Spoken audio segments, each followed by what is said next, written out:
اب ناظرین کرام وقت ہوا ہے پروگرام صدائے قرآن میں ذکر صاحب قرآن کا، بلکہ یہ سارا تذکرہ ہی ذکر صاحب قرآن ہی تھا، لیکن پرٹیکولرلی ہمارا چونکہ ایک آخری ہم خیر و برکت کے لیے ہم نے ایک چنک سوچ رکھا ہے کہ آپ سے بات کا اختتام ذکر صاحب قرآن سے کرنا ہے۔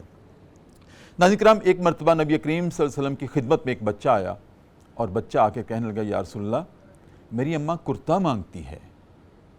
آپ مسجد میں تشریف رکھ رہے تھے، نماز پڑھانے کے بعد صحابہ ارد تھے، تو میری اماں کرتا مانگتی ہے۔ آپ نے ارشاد فرمایا، بیٹا اچھا جب آئے گا تو میں ترجیحی بنیادوں پر آپ کو بلا کے کرتا دے دوں گا۔ جواب لے کے وہ بچہ چلا گیا۔ کچھ دیر بعد واپس آیا، کہا یا رسول اللہ میری اماں کہتی ہے جو کرتا اپنے زیب تن کر رکھا ہے یہی عطا فرما دیں۔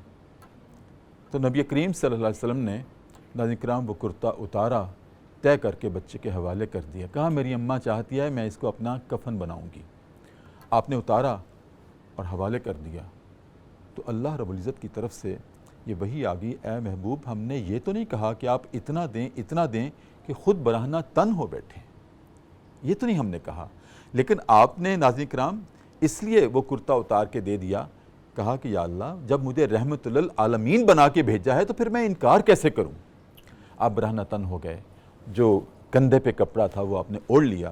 اسی طرح ناظرین کرام ایک دن آپ کے پاس ایک خاتون آ گئی اور کہا یا رسول اللہ مجھے اونٹ چاہیے، اور وہ خاتون ناظرین کرام پتہ کون تھی؟ حضرت ام ایمن رضی اللہ تعالی عنہا تھی، جنہوں نے بچپن میں آپ کو کھلایا تھا، پالا تھا، آپ کی خدمت کی تھی، آپ کی کنیز تھیں۔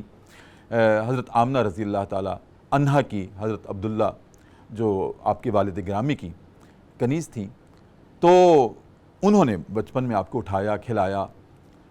تو جب وہ بوڑھی ہو گئیں تو آپ کی خدمت میں آئیں، کہا یا رسول اللہ میں نے آپ کو کھلایا ہوا ہے، آپ کو اپنے کندھوں پر بٹھایا ہوا ہے، یا رسول اللہ اب میرے اندر سکت نہیں رہی، میں بوڑھی ہو گئی ہوں، مجھ سے سفر نہیں ہوتا، مجھے ایک اونٹ عطا فرما دیں۔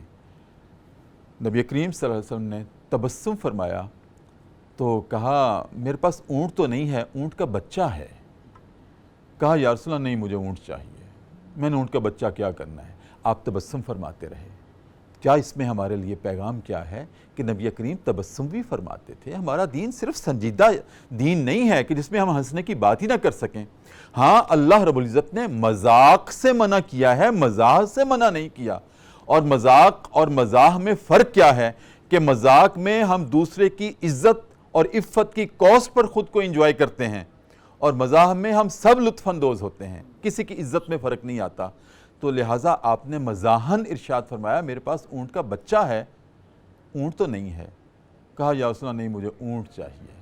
تو آپ نے ایک صحابی سے کہا اونٹ لاؤ، اور اپنی ماں ام ایمن سے جنہوں نے بچپن میں کھلایا تھا، روحانی ماں، ان کو کہا یہ اونٹ کا بچہ ہی تو ہے، یہ کیا اونٹ جو میں تمہیں پیش کر رہا ہوں کیا یہ اونٹ کا بچہ نہیں ہے؟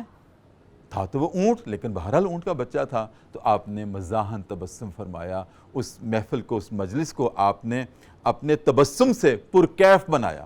ناظرین کرام یہی ہمارے لیے سبق ہے، سنجیدہ رہنا چاہیے، اور ہر روز کا ہنسنا تجھے برباد نہ کر دے، تنہائی کے لمحوں میں کبھی رو بھی لیا کر۔ ہاں اللہ کی یاد میں رونا چاہیے، اپنی تقصیرات کو، معصیات کو سامنے رکھ کر رونا چاہیے، لیکن کبھی جس طرح نبی کریم تبسم فرماتے تھے، مزاح فرماتے تھے، مذاق نہیں کرتے تھے، ہمارے لیے بھی اجازت ہے۔